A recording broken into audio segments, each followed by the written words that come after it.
नमस्कार, आप देख रही हैं एसपीएन 9 न्यूज और आपके साथ मैं हूं क्रांति सिंह। आपने देखा कि उपचुनाव के दौरान जो रिजल्ट आए उसके बाद से गहमा गहमी जो तेज हुई है वो अभी तक शांत होने का नाम ही नहीं ले रही।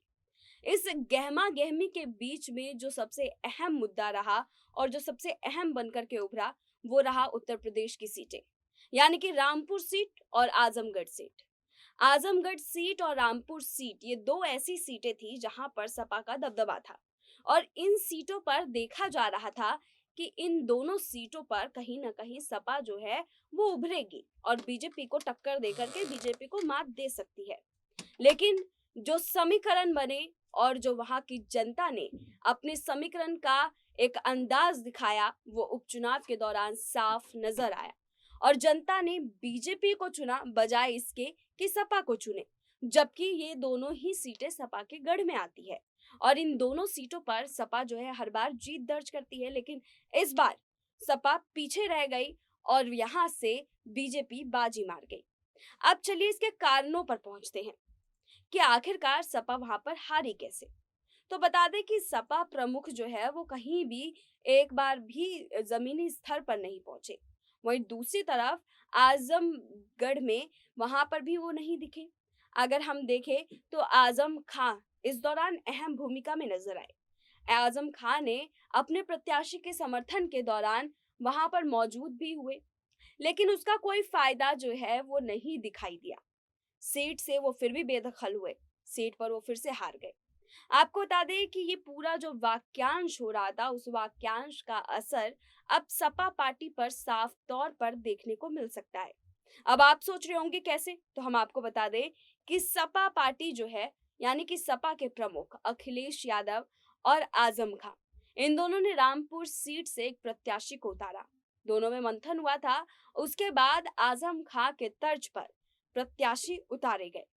अब प्रत्याशी उतरे आसिम रजा और उनके उतरने के बाद से वहां पर जो चुनावी समीकरण निकल करके आया वो आपके सामने थे।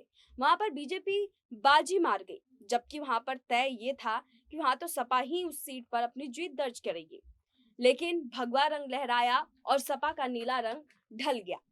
तो आप वहां पर इस चीज को देखिए कि कैसे आजम खां के तर्ज पर जो प्रत्याशी प्रमुख का जो चेहरा उतारा गया वो चेहरा फेल रहा।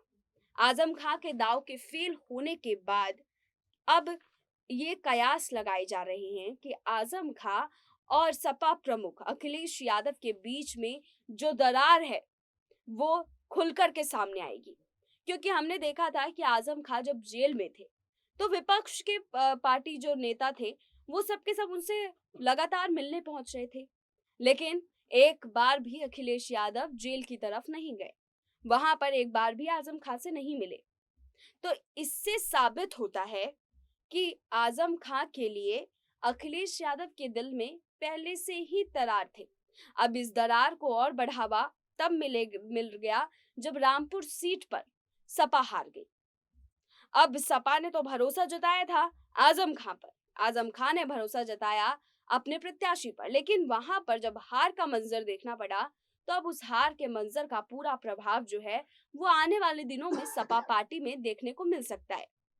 अब सपा पार्टी कैसे इस चीज से लड़ेगी ये तो कहना बेहद ही मुश्किल है, लेकिन हम आपको बता दें कि आजम खां और अखिलेश के बीच जो दूरियां हैं वो साफ तौर पर नजर आएंगी।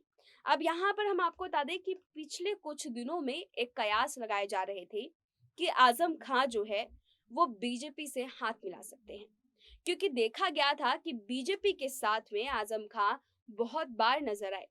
जब वो जेल में थे तो बीजेपी पार्टी के नेता उनसे मिलने पहुंच रहे थे, लेकिन सपा पार्टी से नहीं पहुंच रहे थे। तो ये कयास तो उसी समय से लगते आ रहे हैं कि आजम खां बीजेपी के साथ एकजुट हो करके आगे बढ़ेंगे, लेकिन यहाँ पर ये साफ नहीं हो पा रहा था। बट फिर भी उसके बाद जब आजम खां सपा की तरफ फिर से दोबारा रुख करते हुए दिखे जब वो जेल से बाहर आए, तो अब सपा ने उनके तर्ज पर प्रत्याशी उतारा, लेकिन उसके बाद वो हार गए। अब इस हार का प्रभाव क्या होगा ये तो आने वाले समय में पता चलेगा। आप लोगों को क्या लगता है कि इस हार का प्रभाव जो है वो कैसा देखने को मिलेगा, आप हमें कमेंट करके जरूर बताइएगा। इसके आगे हम बढ़े तो बीजेपी एक तो जेल से निकलने में आजम खां की पूरी मदद करती हुई दिखी। दूसरी तरफ बीजेपी जो है वो हर वक्त आजम खां के साथ हाथ से हाथ मिला करके चलते हुए दिख रही है। और वहीं दूसरी तरफ हम देखें तो सपा पार्टी के साथ में आजम खां के रिश्ते बिगड़ते हुए दिख रहे हैं। अखिलेश यादव के साथ उनके तकरार चल रहे हैं।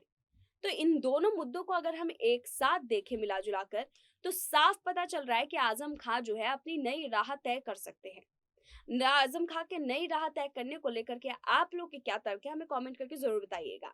लेकिन आजम खां की ये नई राह बीजेपी की ओर भी जा सकती है, आजम खां की ये नई राह कांग्रेस की तरफ भी जा सकती है, और आजम खां की ये नई राह अपनी खुद की एक पार्टी बनाने की तरफ भी जा सकती है। ये कयास जोरों पर है, क्योंकि आजम खां दिनों दिन जिस तरह से एक नए मुद्दे के साथ में चर्चाओं में जुड़ते जा रहे हैं, उन मुद्दों को अगर हम देखें करीब से, तो ये चीजें जो है वो सामने साफ होती नजर आ रही है।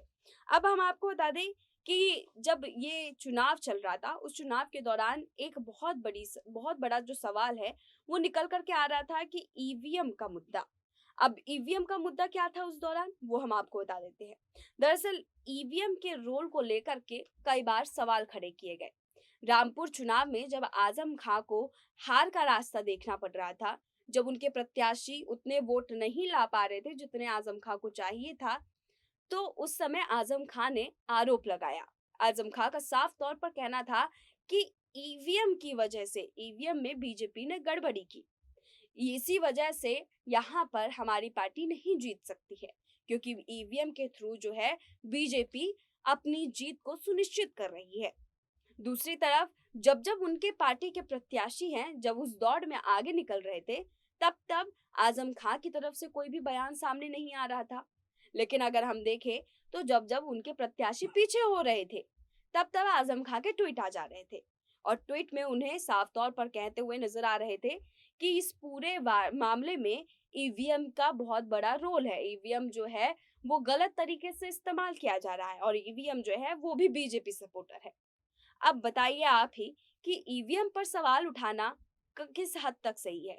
ईवीएम को लेकर के हमेशा से इलेक्शन कमीशन कहता आ रहा है कि इस पर आप सवाल ना खड़े करें, क्योंकि ये बिल्कुल सुरक्षित है और ये सही फैसला दे रहा है, लोकतांत्रिक देश के लोकतंत्र को बचाए रख रहा है। लेकिन यहाँ पर बहुत बड़ा सवाल ये उठता है कि ईवीएम के मामले को लेकर के आजम खां जो है वो बीजेपी पर निशाना साधते हुए नजर आ रहे थे।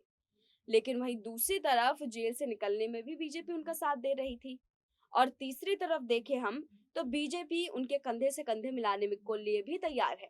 और जहां सपा पार्टी में जो तकरार उनके साथ चल रहा है, उस तकरार में अब जो है यहाँ रामपुर का हार जो है उस तकरार को और ज्यादा बढ़ाने का काम कर रहा है। तो अगर ये तकरार और ज्यादा बढ़ता है तो क्या आजम खां बीजेपी की तरफ अपना रुख करेंगे? क्या आजम खां अपनी कोई और नई राह तय करेंगे, या आजम खां अखिलेश यादव के साथ ही बने रहेंगे? इन तमाम मुद्दों को लेकर के आगे की राह क्या तय होती है, ये कह पाना बेहद मुश्किल है। आप लोग के जो भी तर्क है हमें कमेंट करके जरूर बताइएगा। फिलहाल ऐसे ही तमाम अपडेट्स के लिए देखते रहिए SPN 9 न्यूज।